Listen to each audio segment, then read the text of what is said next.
Hello everyone, कैसे हैं आप सभी। उम्मीद करते हैं कि आप लोग बहुत अच्छे होंगे। आपकी एग्ज़ाम की तैयारी भी ज़बरदस्त चल रही होगी। आज की इस वीडियो में एक नया चैप्टर त्रिकोणमिति के कुछ अनुप्रयोग उसका ऑब्जेक्टिव करने वाले हैं। अगर इससे पहले जितने भी सब चैप्टर हैं उसका ऑब्जेक्टिव अगर आप लोगों ने नहीं पढ़ा है तो आपको इस वीडियो के डिस्क्रिप्शन में उसका लिंक मिल जाएगा। वहाँ से आप chapter by chapter her chapter का आप ऑब्जेक्टिव पढ़ सकते हैं। और आज इस वीडियो में हम शुरू करने से पहले त्रिकोणमिति के कुछ अनुप्रयोग, वो चैप्टर शुरू करने से पहले हम कुछ जान लेते हैं कि अवनमन कोण क्या होता है, उन्नयन कोण क्या होता है। चलिए फिर शुरू करते हैं और देखते हैं। मान लीजिए कि ये हमारा एक ज़मीन है और ये हमारा एक मीनार है। ठीक, बेसिकली देखा जाए तो इसमें हम त्रिकोणमिति के कुछ अनुप्रयोग में हम समकोण त्रिभुज के बारे में ही हम पढ़ते हैं उसमें, है ना। मान लीजिए कि ये हमारा एक भूमितल है, ये मीनार है। यहाँ पर मान लीजिए कि यहाँ पर कोई खड़ा होकर के, इस मीनार पे खड़ा होकर के कोई बच्चा, कोई इंसान यहाँ पे खड़ा होकर के, यहाँ पर कोई वस्तु है, ज़मीन पे रखा हुआ कोई वस्तु है, उसको देख रहा है। ठीक है, उसको क्या कर रहा है, वो देख रहा है। तो अब जो वो देख रहा है तो उसकी आँखों से, उसकी आँख और उस वस्तु, उसकी आँख और उस वस्तु तक बनने वाली जो कोण होती है, अगर कोई हाइट से नीचे की तरफ देख रहा है भूमि पर किसी चीज़ को, किसी वस्तु को, तो उसकी आँख और उस वस्तु के बीच में जो रेखा बनती है उसको हम कहते हैं दृष्टि रेखा। क्या कहते हैं हम? दृष्टि रेखा कहते हैं। ठीक, उसे हम दृष्टि रेखा कहते हैं। लेकिन उस वस्तु तक बनने वाली जो कोण होती है, ये कोण होती है, उसको हम क्या कहते हैं? तो उन्नयन कोण कहते हैं। क्या कहते हैं? उन्नयन कोण कहते हैं। इस बात को आप याद रखिएगा। पहली बात ये हो गई। दूसरी बात है, देखिए, मान लीजिए कि ये हमारा एक मीनार है, ये भूमि है और यहाँ पे कोई लड़का खड़ा है। ठीक है, अब हम क्या देख रहे हैं कि इसके आँख, मान लीजिए यहाँ पे पतंग उड़ रहा है, कोई वस्तु है या कोई वस्तु, या फिर कह दीजिए कि पतंग है। ठीक है, तो उसके आँख और इस पतंग के बीच में बनने वाली जो रेखा है उसको हम दृष्टि रेखा कहते हैं। क्या कहते हैं? तो दृष्टि रेखा कहते हैं। ठीक है, अब उस वस्तु के पास में जो कोण बनने वाली होगी, उस कोण को हम क्या कहते हैं? ऊपर में ये जो कोण बनेगी उसको हम कहते हैं अवनमन कोण। क्या कहते हैं? अवनमन कोण कहते हैं। ठीक है, इतना आप याद रखिएगा। आगे जो बातें हैं उसको समझिए आप। मान लीजिए कि हम 9th क्लास में पढ़े थे कि जब दो समांतर रेखा को एक तिर्यक रेखा काटती है, दो समांतर रेखा को जब एक तिर्यक रेखा काटती है, कहाँ पर? यहाँ पे जो कोण बनने वाली होती है वो, और यहाँ पे जो कोण बनने वाली होती है वो, उसे हम क्या कहते हैं? उसे हम कहते हैं एकांतर अंतः कोण कहते हैं। क्या कहते हैं? एकांतर अंतः कोण कहते हैं। ठीक है, यहाँ पे जो बनने वाली है कोण, मतलब जेड जैसे आपको प्रतीत होगा, ऐसे ऐसे ऐसे, जेड जैसे आपको क्या होगा? जेड जैसे लगेगा आपको, ऐसे ऐसे। तो यहाँ पे जो बनने वाली कोण होगी वो, यहाँ पे जो बनने वाली कोण होगी वो हमारा क्या होगा? एकांतर अंतः कोण होगा। वो आपस में क्या होता है? बराबर होता है। इधर से भी आप देखेंगे तो जेड जैसे आपको लगेगा, ऐसे करके। कैसा? जेड जैसे। तो यहाँ का जो कोण होगा और यहाँ का जो कोण होगा वो आपस में क्या होगा? तो बराबर होगा। कहने का अर्थ ये है कि अगर अवनमन कोण दे दिया है, अवनमन कोण, तो हम उन्नयन कोण के सहारे भी हम बना सकते हैं। अवनमन कोण को हम उन्नयन कोण कह सकते हैं। कहने का मतलब ये है, उन्नयन कोण को अवनमन कोण हम कह सकते हैं। कहने का अर्थ ये है, तो हम बना सकते हैं। अगर अवनमन कोण दिया है तो उन्नयन कोण के बराबर करके हम उसे बना सकते हैं। जैसे जैसे क्वेश्चन को सॉल्व करेंगे आपको समझ में आ जाएगा बेटर तरीक़ा से। चलिए फिर क्वेश्चन को शुरू करते हैं। और अगर आपने त्रिकोणमिति चैप्टर पढ़ा है आपको, तो फिर कहीं भी आपको दिक्कत नहीं होने वाला है, ये मेरी गारंटी है। और अगर 2-3 फॉर्मूला सारे आपको मान याद है, साइन थीटा टेन थीटा अगर वो आपको याद है, साइन थीटा बराबर क्या होता है? लंब बटा कर्ण, टेन थीटा बराबर लंब बटा आधार होता है। अगर ये छोटी छोटी फॉर्मूला अगर आपको याद है 8 नंबर चैप्टर का, तो फिर कहीं दिक्कत नहीं होने वाला है। चलिए फिर शुरू करते हैं और देखते हैं क्या है हमारा पहला क्वेश्चन, हाइट एंड डिस्टेंस का। चलिए पहला क्वेश्चन देखते हैं आपके मोबाइल स्क्रीन पर क्या है। एक छड़ की लंबाई और उसकी छाया का अनुपात दे दिया है, तो सूर्य का उन्नयन कोण ज्ञात हमें करना है। एक छड़ है, ठीक है, मान लीजिए कि ये एक छड़ है और ये हमारा क्या है, उसकी छाया है, ठीक, और ये यहाँ पे सूर्य है, क्या है यहाँ पे, सूर्य है। यहाँ पर हमें इस सूर्य का उन्नयन कोण बताना है। यहाँ पे उन्नयन कोण बनता है, आपको पता होगा। और अवनम्बर और उन्नयन कोण आपस में क्या होता है, बराबर होता है, आपको बताए थे हम एकांतर अंतः कोण के हिसाब से, ठीक है। ये हमारा 90 डिग्री है। समकोण त्रिभुज नज़र आ रहा है हमको। हम जानते हैं कि 90 डिग्री के सामने की भुजा को हम कर्ण कहते हैं। थीटा ये हमें निकालना है। थीटा के सामने की भुजा को क्या कहते हैं हम, परपेंडिकुलर, लंब कहते हैं हम, इसको बेस कहते हैं। दिया क्या है आपको कि छड़ की लंबाई और छाया, इसका अनुपात दिया है 1:√3। अनुपात का मतलब बट्टा होता है, आपको हम बताए हैं। तो छड़ की लंबाई पहले है, इसका मतलब ये पहला वैल्यू हो जाएगा 1 छड़ की लंबाई का। छाया का अनुपात दूसरे नंबर पे है, तो ये √3 हो जाएगा छाया का अनुपात। कैसे क्या कर सकते हैं हम यहाँ से, जब भी इस तरह से क्वेश्चन आए तो आपको क्या करना है, जिस दो भुजा या फिर एक भुजा के बारे में दिया है या पूछता है उसी के बारे में सोचना है कि वो किसका फॉर्मूला बनता है। जैसे यहाँ पर देखिए कि ये लंब है, ये आधार है, तो हम उसी के बारे में सोचेंगे। हर क्वेश्चन में सोचेंगे ऐसा कि लंब और आधार किससे रिलेटेड है, किसका फॉर्मूला बन रहा है। तो लंब बटा आधार किसका फॉर्मूला है, tan थीटा का फॉर्मूला है। तो यहाँ पर हम tan थीटा लगाएंगे। tan थीटा बराबर क्या होता है, लंब बटा आधार। तो लंब क्या है 1, आधार क्या है √3। तो tan थीटा बराबर, अब दिमाग लगाइए कि 1/√3 tan कितना डिग्री का मान होता है, 1/√3। सर आप tan के बारे में ही क्यों सोचते हैं, दिमाग में आ सकता है ना। हम इसलिए सोच रहे हैं tan के बारे में कि tan से tan कट जाए, यहाँ पे जो है उसी के बारे में यहाँ पर सोचेंगे कि किसका वैल्यू होता है ये, ताकि tan से tan कट जाए और थीटा का मान निकल जाए हमारा। तो tan 30 डिग्री का मान क्या होता है 1/√3। tan से tan गया तो थीटा बराबर क्या निकला 30 डिग्री। तो उन्नयन कोण सूर्य का क्या बना 30 डिग्री, जो कि ऑप्शन नंबर आपके सामने क्या है, ए में है। इस तरह से आप क्या कर सकते हैं, तो बना सकते हैं। उम्मीद करते हैं आप समझ रहे होंगे। चलिए नेक्स्ट क्वेश्चन देखते हैं, क्या है आपके मोबाइल स्क्रीन पर। कह रहा है कि एक ऊर्ध्वाधर दीवार है की लंबाई एवं उसकी छाया की लंबाई जो है 1:√3 है। फिर से वही बात, एक ऊर्ध्वाधर मतलब खड़ा एक दीवार है, यहाँ पे दीवार से एक छाया बन रहा है आगे में, यहाँ पे ये उसकी लंबाई दे दिया है आपको। कितना कितना दे दिया है 1:√3। अब 1:√3 दिया है, अनुपात का मतलब बट्टा होता है। दीवार सबसे पहले आया है, मतलब ये दीवार का वैल्यू हो गया। उसकी छाया बाद में है, मतलब ये दूसरे नंबर पे जो है वो छाया की लंबाई हो गया। इसको आप इससे मिला दीजिए, समकोण त्रिभुज बन रहा है, ये 90 डिग्री हो गया हमारा। फिर आगे कह रहा है, उसमें क्या कह रहा है कि अनुपात दे दिया तो सूर्य का उन्नयन कोण क्या होगा। यहाँ पे फिर से एक सूर्य है, यहाँ पे उन्नयन कोण हमें पता करना है। उन्नयन कोण यहाँ पे बनता है, आपको पता होगा कैसे होगा। जो दो भुजा का वैल्यू दिया है बस उसी के बारे में सोचना है। तो लंब और आधार किसका फॉर्मूला, लंब बटा आधार किसका फॉर्मूला, तो सर tan थीटा का फॉर्मूला। tan थीटा लंब बटा आधार 1/√3। तो tan थीटा बराबर 1/√3। tan कितना डिग्री का मान होता है, tan 30 डिग्री का मान होता है। tan से tan गया तो थीटा बराबर क्या निकला 30 डिग्री, जो कि ऑप्शन नंबर अभी भी इसमें क्या है, ए में है। इस तरह से आप बना सकते हैं। उम्मीद करते हैं कि आप यह क्वेश्चन भी समझ गए होंगे अच्छे से। चलिए नेक्स्ट क्वेश्चन देखते हैं, क्या है आपके मोबाइल स्क्रीन पर। तीसरा क्वेश्चन है कि जमीन पर स्थित किसी बिंदु ए और बी मीनार का उन्नयन कोण जो है एक दूसरे के पूरक हो तो मीनार की ऊंचाई ज्ञात कीजिए। ठीक है, देखिए कैसे बनाएंगे। कह रहा है कि जमीन पर स्थित जो है वो दो बिंदु है ए और बी। ये एक मीनार है हमारे पास, ज़मीन पर स्थित है दो बिंदु। कौन कौन, आइए देखते हैं। सबसे पहले तो यहाँ से लेकर यहाँ तक की लंबाई ए हो जाएगा और एक बिंदु हो जाएगा हमारे पास बी, जो कि पूरे की लंबाई होगी। इसका नाम ए रखते हैं, बी सी डी रखते हैं।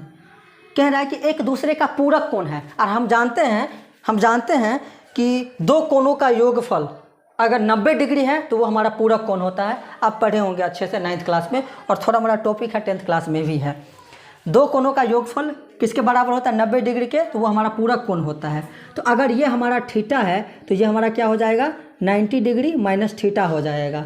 ठीक है, कैसे होगा ध्यान से देखिए। दो कोण हैं, उसका योगफल अगर 90 डिग्री के बराबर है, एक कोण अगर हमारे पास मान लीजिए कि ये थीटा है हमारे पास, तो दूसरा क्या होगा 90 डिग्री, और इसको भी थीटा थीटा मान लीजिए। तो ये वाला थीटा का वैल्यू अगर हम इधर रखें तो इसको हम इधर भेजेंगे अगर, तो माइनस का थीटा हो जाएगा। तो हो गया ना, जब दो कोणों का योगफल 90 डिग्री है तो एक कोण जब निकालेंगे तो दूसरा क्या हो जाएगा 90 डिग्री माइनस थीटा हो जाएगा। तो एक कोण अगर 90 डिग्री है तो दूसरा क्या हो जाएगा 90 डिग्री माइनस थीटा हो जाएगा। इस तरह से आप समझेंगे, ठीक है।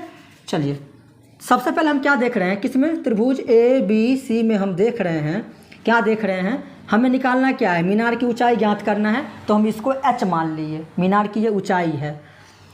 हम यहाँ पर देख रहे हैं कि यहाँ पे h निकालना है, a दिया गया है, ठीक है, b दिया गया है, लंब, और ये हमारा क्या हो गया आधार हो गया, ये कर्ण होता है, इतना आपको पता होगा। तो हम क्या देख रहे हैं, लंब और आधार किसका फॉर्मूला होता है tan थीटा का। तो थीटा के जगह पर इस बार किसका यूज करेंगे हम, ये 90 डिग्री माइनस थीटा का, 90 डिग्री माइनस थीटा बराबर tan का फॉर्मूला लंब बटा आधार, लंब क्या है h है, आधार क्या है a है। अभी हम ये छोटे वाले त्रिभुज में ही देखेंगे, हम इसमें ABC में, ठीक है। tan 90 डिग्री माइनस थीटा बराबर आप त्रिकोणमिति में पढ़े होंगे, tan 90 डिग्री माइनस थीटा बराबर क्या होता है, तो कॉट थीटा होता है, ठीक, क्या होता है कॉट थीटा बराबर में h/a, समीकरण 1 मान लीजिए इसको।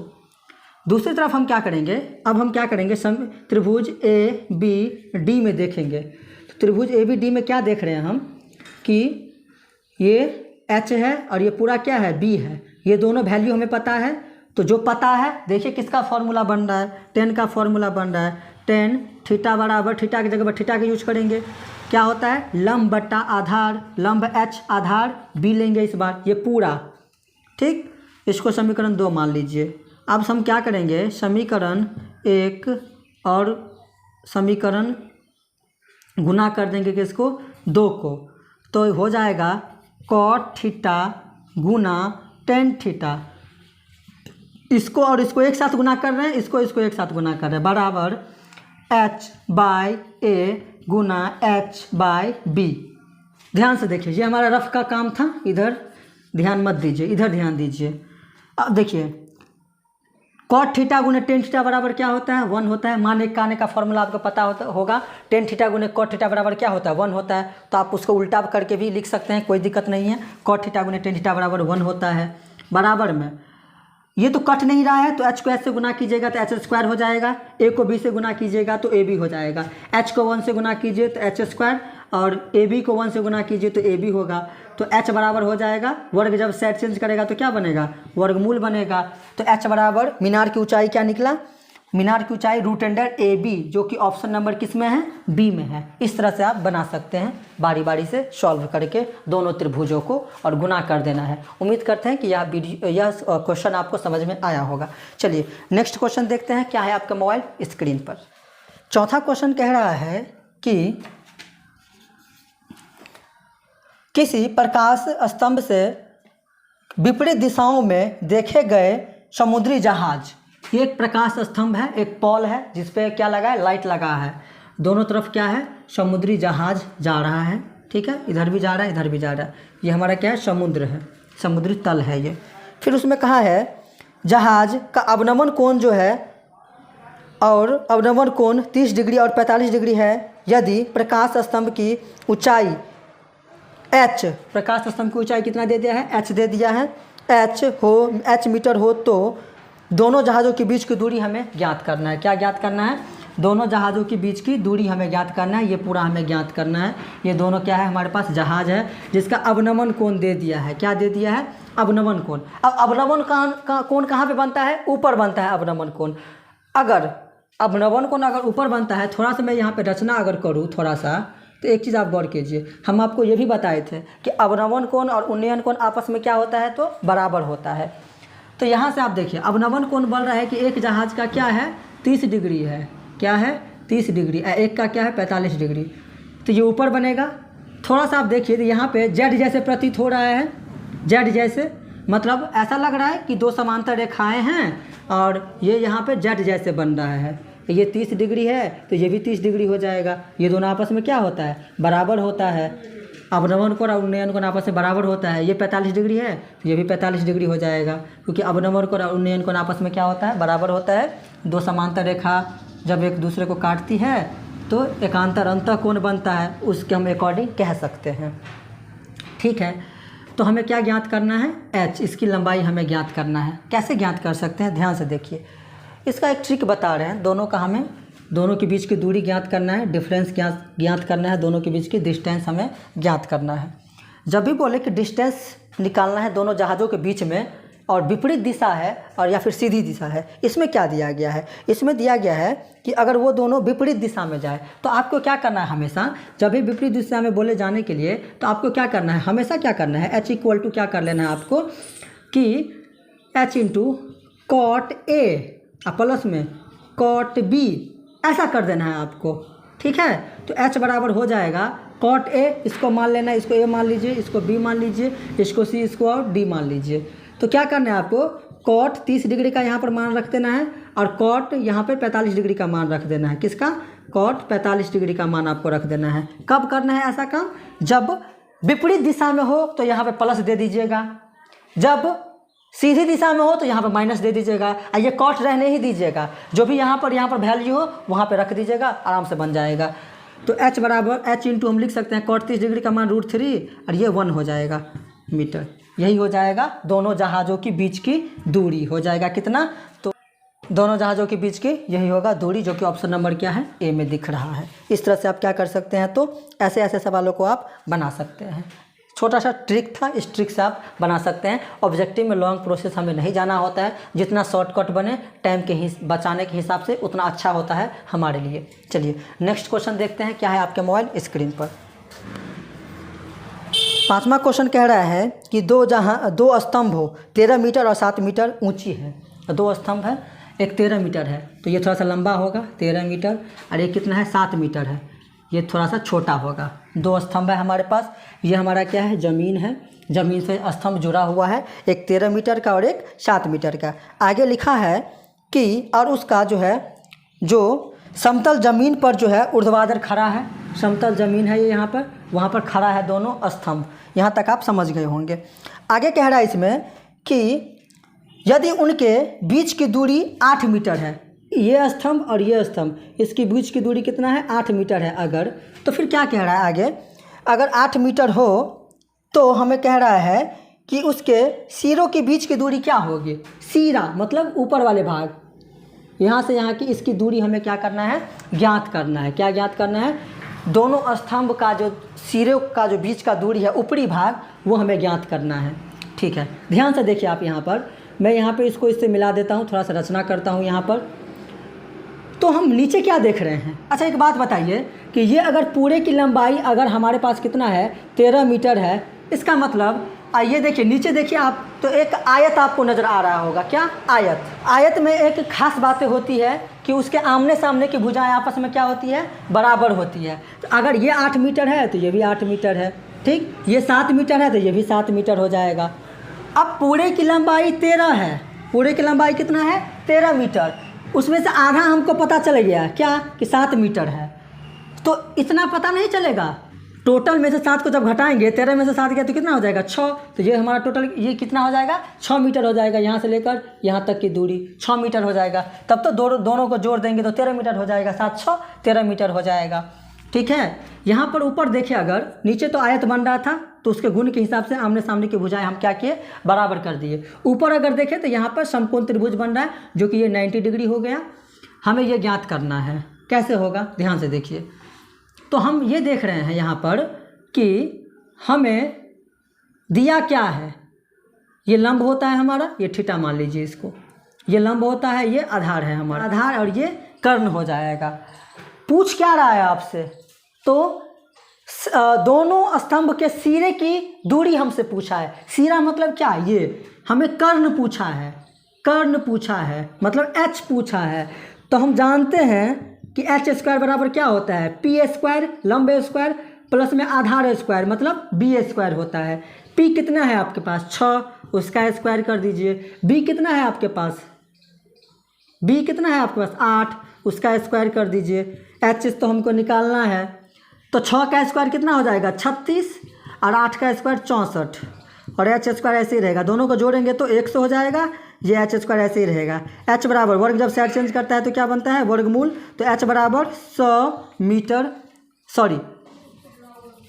तो एच बराबर 100 का वर्गमूल क्या होता है। 100 किस संख्या का वर्गमूल है तो 10 का वर्गमूल है। तो 10 मीटर जो कि ऑप्शन नंबर किस में दिख रहा है, ऑप्शन नंबर जो हमारे पास ए है उसमें दिख रहा है। तो इसकी दूरी क्या निकली 10 मीटर। इस तरह से आप क्या कर सकते हैं तो बना सकते हैं। उम्मीद करते हैं कि यह क्वेश्चन आपको समझ में आया होगा। अगर यह वीडियो आपको अच्छी लगी हो तो वीडियो को लाइक करके चैनल को सब्सक्राइब कर दीजिएगा। मिलते हैं नेक्स्ट वीडियो में इससे आगे के क्वेश्चन को लेकर के।